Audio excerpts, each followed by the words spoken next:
Obrigado, Leopoldo, com as suas informações aqui dentro do CBN Vale Primeira Edição. Bom, vamos voltar a falar de educação, né? Educação sem violência nas escolas. Um tema que sempre merece uma reflexão, uma discussão e orientação para pais, para crianças, para o aluno de uma certa forma. Vamos conversar com o Dr. Fausto Flor Carvalho, ele que é pediatra e presidente do Departamento de Saúde Escolar da Sociedade de Pediatria de São Paulo. Na semana passada nós tivemos aí o Dia Nacional da Educação Sem Violência e a necessidade, não, doutor Fausto, de fazer uma reflexão sobre este tema. Muito bom dia, obrigado pela atenção aqui com a CBN Vale. É um prazer tê-lo conosco, doutor Fausto. Bom dia, eu que agradeço a oportunidade. Um bom dia a todos os ouvintes. E hoje quem está assistindo, né? Assistindo pelas mídias e ouvindo também pelo rádio. Sim, é um momento muito importante de nós falarmos sobre violência, né? Violência na escola e educação sem violência, porque nós estamos vivendo uma série de tragédias, né? De casal de namorados assassinados na escola, criança sendo agredida, enfim, várias questões bem sérias que a gente tem presenciado aí e nos preocupa muito. Doutor Fausto, eu fico só assim pensando e analisando, né? Muitos falam, não, são ações pontuais, acontece aqui, acontece ali, num universo gigantesco, um mínimo de ocorrência, mas a gente poderia trabalhar para não ter nem esse mínimo de ocorrências, não, doutor? Exato. Eu acho que a nossa discussão tem que passar por a gente pensar que a escola é um micro ecossistema dentro de um todo, né? Ela é um reflexo da sociedade como um todo. E a sociedade está doente, né? Nós temos visto violência de maneira disseminada, né? A gente vê, por exemplo, nos estádios, né? Agora teve um jogador, né, que foi retirado do motel por uma torcida e sendo agredido. Enfim, a agressão, essa banalização, né, com a questão da intensidade da discussão, da polarização política, por exemplo, tantas coisas que estão enfermando nossa sociedade. Nossa sociedade está enferma no sentido de violência. E nisso, a escola tem que ser um local de promoção de paz, né? Mas ela acaba tendo esses momentos de, né, por exemplo, né, o rapaz que depois acabou morto ou não sabe-se como, né, agrediu lá na escola em Cambé, ele era vítima de bullying, né? O bullying sempre existiu, mas nós precisamos discutir bullying, discutir autoestima, né? Isso passa pela família e a escola andarem juntas, a família e a escola discutirem sobre as suas realidades, né? Se a gente quer uma escola mais segura, a gente tem que trabalhar para isso. E o que a gente vê é que cada vez mais as pessoas estão terceirizando as suas responsabilidades, inclusive os pais, né? Colocam os filhos na escola como se isso fosse o suficiente, ele está lá na escola e está seguro. Não, eu preciso conhecer a escola, preciso conhecer os professores, preciso saber quem que são os amigos que estão ali ao entorno, fazer relacionamento com os pais, né, dos outros colegas, para que juntos a gente construa alternativas de saúde mesmo, né? Porque a gente pensa que violência não é um tema de saúde, mas sim, hoje no Brasil, a principal causa de morte, né, de mortalidade de crianças de 11 anos, né, eu falo crianças, de adolescentes de 11 anos em diante, já é causa externa, já é homicídio, já é assassinato, né? Isso é muito sério, porque a gente lutou tanto para ter vacinas, tanto para melhorar a questão da qualidade do atendimento, né, dos hospitais, dos postos de saúde, dar acesso à saúde.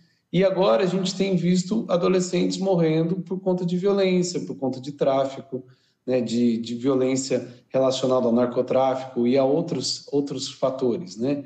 Então nós precisamos enfrentar isso, e isso passa por uma discussão do pessoal da saúde, dos pediatras, dos professores, da equipe escolar, dos pais, da comunidade como um todo. E tem todo um trabalho que é desenvolvido, inclusive, né, pela Sociedade Paulista de Pediatria. O senhor citou aí as drogas, né? Nós estamos no Júlio Branco, tem até uma campanha, né, realizada, desenvolvida pela Sociedade de Pediatria de São Paulo, que é o mês de combate ao uso de drogas por crianças e adolescentes também nas escolas, onde nós temos ainda, né, pessoas que se aproveitam da fragilidade de uma criança, de um ser que ainda não pode se defender como deveria e ainda não tem o conhecimento completo, né, da realidade da situação, e acaba se deixando levar por pessoas que só querem única e exclusivamente, objetivam ali um lucro financeiro, oferecendo drogas para as nossas crianças e adolescentes, não, doutor?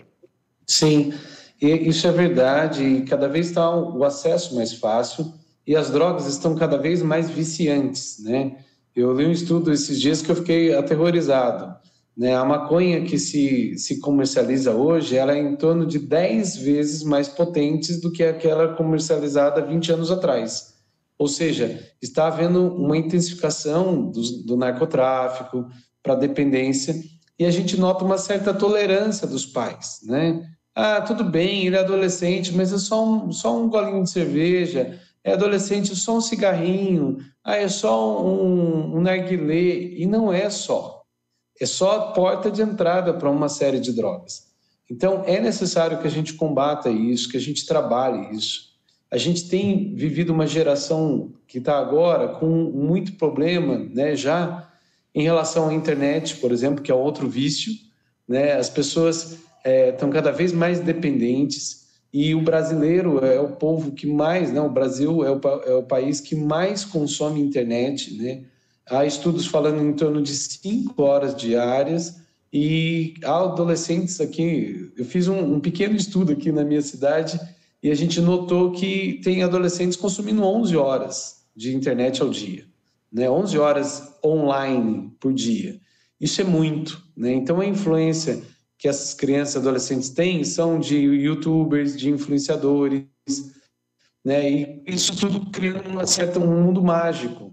E essa dificuldade que a criança ou adolescente tem de diferenciar o mundo real do mundo mágico pode levar a essa dependência, né? Fora que o próprio uso da internet e das drogas liberam substâncias que nos dão prazer, né? A dopamina, que nos dá alegria momentânea. E a gente começa a ter dificuldade com frustração, e isso vai distanciando os pais dos adolescentes, os pais das crianças, e vai gerando uma série de situações favoráveis que essa criança vá para drogas, vá se distanciando da família, e isso é muito, muito preocupante. E a gente está aqui conversando, né, acho que nem deu 10 minutos de conversa, e a gente já falou de tantos aspectos, de tantas situações que têm uma influência direta no comportamento, no crescimento, no desenvolvimento da criança, né? Por isso a necessidade de protegê-las. A gente sabe, né, eu penso dessa forma, eu creio que o senhor também tem um pensamento como esse, a gente tem que preparar as crianças para a vida, e em determinado momento aquilo que a gente passa de ensino de conhecimento não é suficiente, e não é mesmo, ela aprende, né, com a própria vida. Mas hoje em dia é necessário ter essa camada especial de proteção, porque vem muita coisa ruim para próximo da criança, não, doutor? Com certeza, né? Os pais, eles servem de um abrigo, né? Eles são, na verdade, a primeira referência, e tem que ter esse cuidado, especialmente até a criança formar a sua opinião, o seu caráter. Então, esse processo, especialmente na primeira infância, nos primeiros 6, 7 anos, tem que ser muito intenso.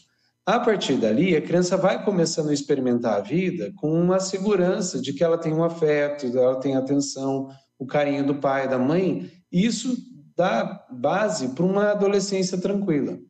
O que a gente vê é que os pais, infelizmente, têm se lançado mão de alguns efeitos, de, por exemplo, né, não que seja ruim a criança ter um estudo integral, mas às vezes da criança ficar o tempo todo na escola, não tem um contato, a amizade com o pai, não tem relacionamento com o pai, com a mãe, né, ou terceiriza para a internet, né, a criança fica associando a vida dela todo aquele mundo virtual, e isso está gerando crianças extremamente frágeis, que não sabem lidar com frustração. E quando eles vão para a vida real, vão para a escola, e vai acontecer o bullying, vai acontecer os enfrentamentos da vida, que a vida é cheia de arestas, né? A gente acaba cruzando e tendo momentos de atrito com outras pessoas. a criança não sabe como lidar. E isso leva a muita frustração, depressão, ansiedade, distúrbios de sono. E a gente nota que isso tem aumentado, e com a pandemia isso teve um agravante, porque trouxe para a criança uma coisa que não é muito do universo da criança, que é a morte, né? Até então, a grande maioria das crianças ouviam falar que o bisavô morreu, depois o avô e a avó, mas a criança já um pouco maior. A morte estava longe, parecia ser uma coisa distante. E com a pandemia, alguns ficaram órfãos, né? Perderam pai, perderam mãe, perderam um tio ou tia, gente mais próxima. E as crianças, parece que não, mas elas sofreram de uma angústia muito grande, né? Esse isolamento que elas tiveram que fazer, como todos nós fizemos, né? Ficar isolados em casa, tudo isso afetou. E isso intensificou o uso da internet, intensificou o uso de aplicativos, né? As crianças usam mídias sociais que a gente não está acostumado, né? E algumas delas permitem a pessoa que está interagindo com a criança influenciar de maneira muito agressiva, como, por exemplo, o tal do Discord, né? Que é uma das mídias, né? O Discord em si é uma ferramenta, mas pode ser usado para o bem ou para o mal, como o WhatsApp, como o Instagram, como o TikTok, enfim. E a gente nota que as crianças estão sendo bombardeadas sem ter essa base emocional de quem elas são. Então, é um problema de identidade mesmo. As crianças estão sendo expostas sem a proteção que deveriam ter, sem o filtro que deveriam ter das famílias. E isso se agrava nas escolas, né? Os professores depois convivem com crianças extremamente fragilizadas, com uma situação, né, de dinâmica emocional muito complicada, professores também bastante ansiosos, bastante desgastados, né? Com crianças e adolescentes que não estão acostumados a regras, a seguir regras, e tudo isso acumulado gera um potencial explosivo de violência. Então a gente precisa passar pela família, precisa passar pela escola e precisa conversar e ter diálogo, ter momentos de escutação, né? De você escutar o que o outro quer falar, e momentos de fala também, né? A criança precisa ter na família e na escola momentos que ela possa desabafar, ela possa contar com adultos responsáveis, para que isso gere segurança, isso gere uma personalidade, né? Não perfeita, mas uma personalidade que consiga conviver com as nuances da vida, com os altos e baixos que a vida nos traz. Doutora, eu fico aqui pensando e, logicamente, essa conversa que a gente está tendo, a gente poderia ficar aqui mais 2 horas, que seria muito interessante desenvolver temas com dicas e orientações fundamentais para as famílias, né, de uma certa forma. Mas o meu tempo, ele é relativamente curto, eu tenho aqui mais 5 minutinhos, menos do que isso para a entrevista. São 2 perguntas que eu tenho para respostas rápidas. Aqui hoje no nosso país, os governos, nossos gestores, estão cuidando de forma correta das nossas crianças ou precisamos mudar algo, doutor? Eu acredito que a gente precisa melhorar muito, né? Há um esforço, a educação é a pasta que mais recebe verba proporcionalmente, mas a gente não vê uma política pública de acompanhamento, de enfrentamento de questões, até por conta de questões que aparentemente parecem ser polêmicas. Então, por conta da questão da inclusão, de estar todo mundo incluso, né, você tem que aceitar tudo e você não tem um diálogo tão direto com as famílias. Eu acho que pode ser melhor. Sim, a gente pode trabalhar com melhoras, é possível que isso aconteça, mas é preciso um esforço da parte governamental, mas também das famílias, né? Eu acho que a gente tem que se manifestar politicamente. Politicamente eu falo não pelo voto em si, mas pela questão mesmo de ocupar os lugares, né? Os assentos nas associações de pais e mestres, procurar os vereadores, né, da cidade, fazer sugestões para as escolas, ter esse vínculo para a gente aos poucos ir mudando uma cultura. E é fundamental todo tipo de vínculo, né, que é relacionado para o bem, não tem mal algum, né? Existem alguns vínculos que a gente até descarta. É como daqueles profissionais, e essa seria a segunda pergunta, uma reportagem que eu vi, eu acho que foi no mês passado, de crianças, né, que uma foi colocada numa jaula, a outra foi amarrada com a própria blusa lá no parquinho, numa creche. Os nossos profissionais da educação também têm que passar, entre aspas, por uma avaliação, né, para saber se eles também estão aptos, porque o mundo ficou tão louco nos últimos anos, né, que às vezes os profissionais também acabaram, de certa forma, afetados, não, doutor? Sim, precisava ter, eu acho que isso falta um acompanhamento de saúde mental mesmo, de acompanhamento com psicólogos, com psiquiatras, né, dos profissionais de saúde. A gente sabe que é desgastante. Eu brinco quando dou palestras para as escolas, né, que os professores, que eu admiro demais professores, porque eu adoro criança. Acabei de atender 10 crianças aqui no posto de saúde, mas uma por vez, uma separada da outra. Lidar com crianças todas juntas é muito, emocionalmente demanda muito.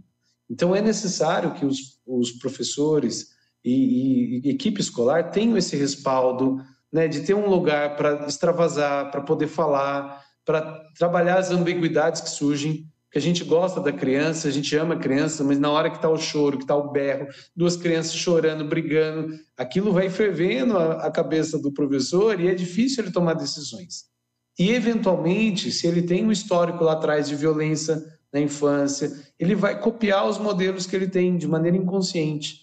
E isso afeta muito a qualidade e gera essas distorções. Então, é necessário uma política pública de auxílio mesmo, de enfrentamento disso com equipes de saúde mental, psicólogos, psiquiatras, trabalhando com professores, trabalhando as angústias e também uma melhor remuneração, né, uma diminuição de carga horária, porque o professor trabalha aquelas 4, 6, 8 horas e possa descansar e não tenha que fazer 3 turnos, como é a realidade de muitos professores, extremamente desgastantes e trabalhando com vidas que estão em formação e que necessitam do equilíbrio emocional.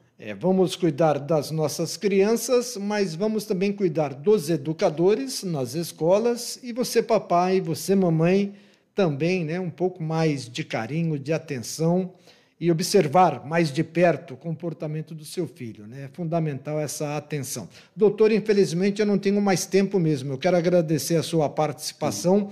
Muito obrigado por participar conosco. Parabéns pelo trabalho e estamos também sempre aqui à disposição da Sociedade de Pediatria do Estado de São Paulo. Muito obrigado, viu, doutor Fausto?